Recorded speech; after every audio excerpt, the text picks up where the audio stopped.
So ఆఫ్లైన్లో మనం application fill చేయాలంటే ఈ ఆల్టర్నేటివ్ 2 ఆప్షన్లో download the soft copy, click here to download the soft copy. ఇలా మనకి జిప్ ఫైల్లో డౌన్లోడ్ అవుతుందండి. దీన్ని మనం ఎక్స్ట్రాక్ట్ చేసుకోవాలి.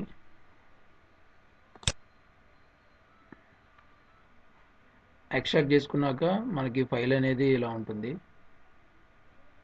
అది ఓపెన్ చేయగానే ఇలా మనకి అప్లికేషన్ అనేది డిస్ప్లే అవుతుంది.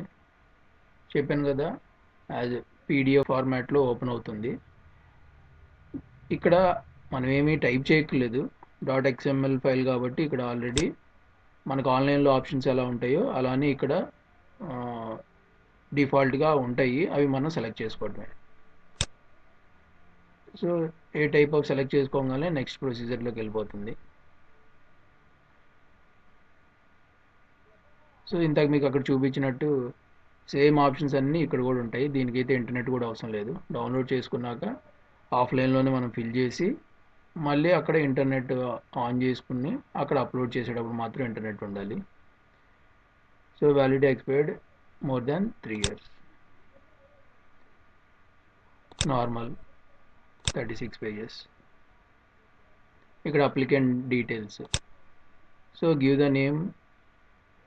సో మీ పాస్పోర్ట్లో ఎలా ఉందో యాజ్ ఇట్ ఈజ్ అలానే ఎంటర్ చేయండి. ఇన్ కేసు ఫ్రెషర్ కొత్తగా అప్లై చేస్తున్న వాళ్ళైతే మీ 10th క్లాస్లో ఎలా ఉంటుందో అలానే ఇక్కడ అప్లికెంట్ నేమ్ అనేది యాజ్ ఇట్ ఈజ్గా ఇవ్వండి. స్పేస్ అయితే స్పేస్, సర్నేమ్ ఫ్రంట్ ఉంటే ఫ్రంట్, తర్వాత ఇక్కడ అడుగుతుంది ఆల్రెడీ సర్నేమ్ అనేది ఇక్కడ ఎంటర్ చేయాలి. ఇక్కడేమో నేమ్ గివెన్.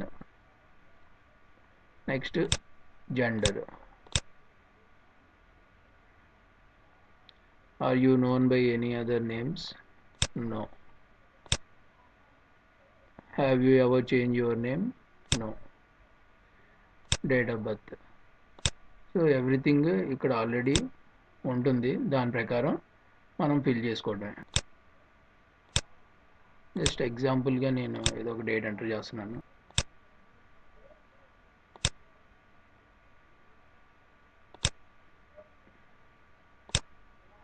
సో ఇంతక ఎస్ఎన్ పెట్టాను.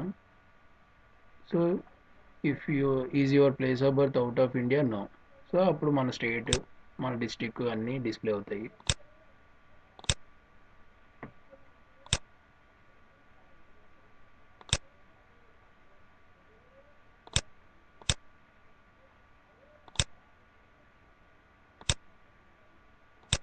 పాన్ నెంబరు, ఓటర్ ఐడి, ఇవి స్టార్ మార్కులే కాబట్టి అవైలబుల్ ఉంటేనే ఎంటర్ చేయొచ్చు.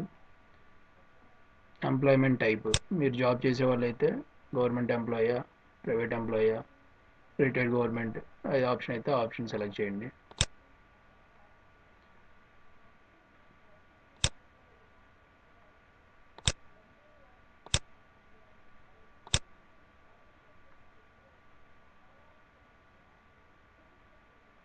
ఇది మాత్రం ఆప్షన్ గుర్తుపెట్టుకోండి, are you eligible for non ECR category. మనం నో పెట్టాలి. ఎస్ అయితే మళ్ళీ డాక్యుమెంట్ సబ్మిట్ చేయాల్సి వస్తుంది. Visible distinction marks, identity marks enter చేయండి. అది కూడా స్టార్ మార్క్ లేదు కాబట్టి not necessary. Aadhaar number star mark లేదు, ఓన్లీ స్టార్ మార్క్ ఉన్నాయో కంపల్సరీగా ప్రొసీడ్ చేయాలి.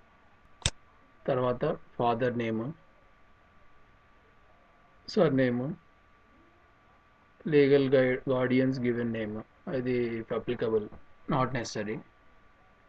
Mothers given name, surname, father given name, surname, passport number. So మనం లీగల్ గార్డియన్స్ ఎవరికి పెట్టలేదు కాబట్టి అవసరం లేదు.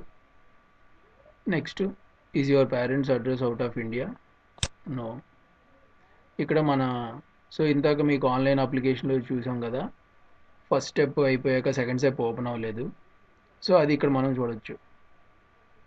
ఇవే డీటెయిల్స్.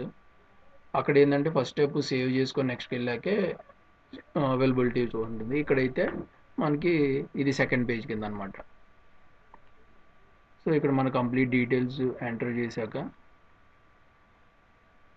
ఎమర్జెన్సీ డీటెయిల్స్ అని అక్కడ మనకి. సో తర్వాత ఎమర్జెన్సీ డీటెయిల్స్ ఎంటర్ చేయండి, అవి మీవే ఇవ్వండి. తర్వాత ప్రీవియస్ పాస్పోర్ట్ రెన్యూవల్ అయితే ప్రీవియస్ పాస్పోర్ట్ డీటెయిల్స్ ఇవ్వాలి. స్టార్ మార్క్ పెట్టి ఉన్నాయి మాత్రం కంపల్సరీగా ఫిల్ చేయండి. Next other details. ఇక్కడ ప్రతిదీ మ్యాక్సిమం నోనే ఉంటాయి. ఇన్ కేసు మీరు ఎస్కి ఈ కండిషన్లో మీరు ఎస్ అయితే ఎస్ అని కూడా చెయ్యండి. జెన్ ఆ పాయింట్స్ అన్నీ చదివి దాన్ని బట్టి మీరు ఎస్ అయితే ఎస్, నో అయితే no. Self declaration, agree, place, ఇవాళ డేట్ ఆటోమేటిక్గా తీసుకుంది, and validate and save. So కంప్లీట్గా అంతా ఫామ్ ఫిల్ చేశాక సేవ్ చేసుకొని నెక్స్ట్ ఆ సేవ్ చేసుకున్న ఫైల్ ఇక్కడ అప్లోడ్ చేయాలి. Click here to upload the filled form. So మనం .xml ఫైల్ సేవ్ చేసుకున్నాం కదా, దాన్ని ఇక్కడ బ్రౌజ్ చేసి అప్లోడ్ చేయండి.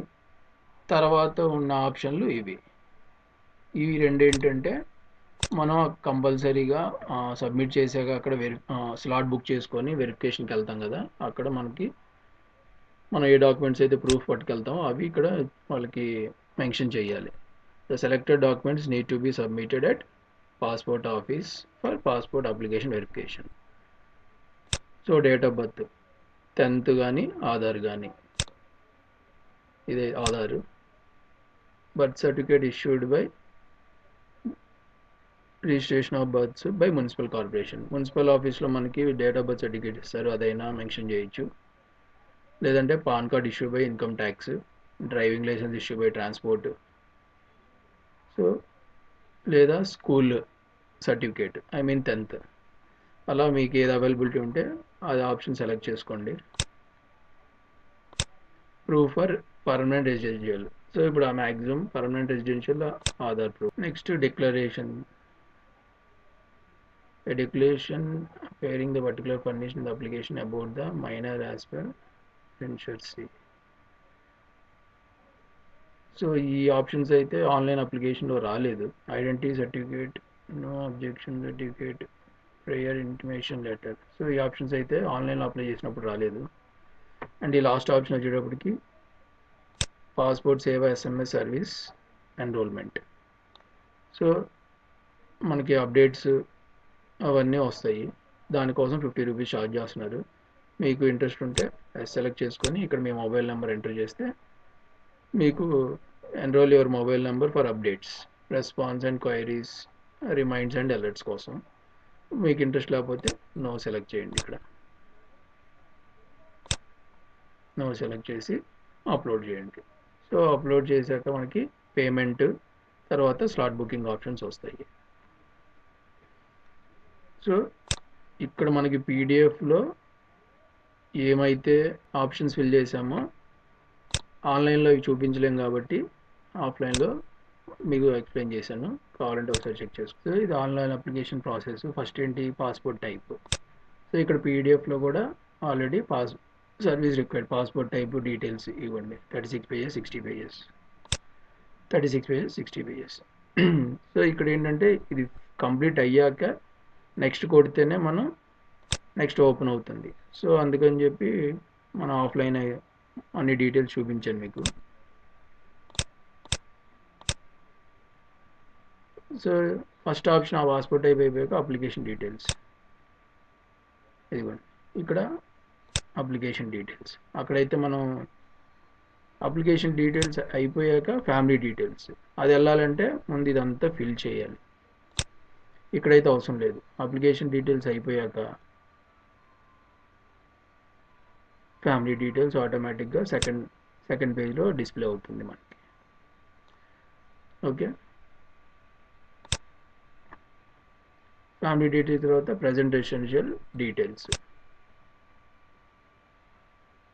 ఇదిగోండి present residential details. Next emergency contact details. Next identity certification passport details. So ఇవి రెన్యూవల్ కోసమే ఉపయోగపడుతుంది. Previous passport application details. Next వచ్చేటప్పటికి అదర్ డీటెయిల్స్. ఇక్కడ అదర్ డీటెయిల్స్. సో ఈ పీడిఎఫ్లో ఏవైతే ఆప్షన్స్ ఉన్నాయో ఆన్లైన్లో కూడా అవే ఉంటాయి. అక్కడ మనం నెక్స్ట్ ప్రొసీడ్ అవ్వలేం కాబట్టి మీకు ఈ పీడిఎఫ్ ఫామ్ చూపించాను. So next passport declaration verification. So self declaration, nothing but passport detail verification, తర్వాత self declaration. So offline same, but ఇక్కడ పీడిఎఫ్ ఫార్మాట్ సేవ్ చేసుకొని అప్లోడ్ చేయాలి. తర్వాత పేమెంట్ ఆప్షన్ వస్తుంది మనకి.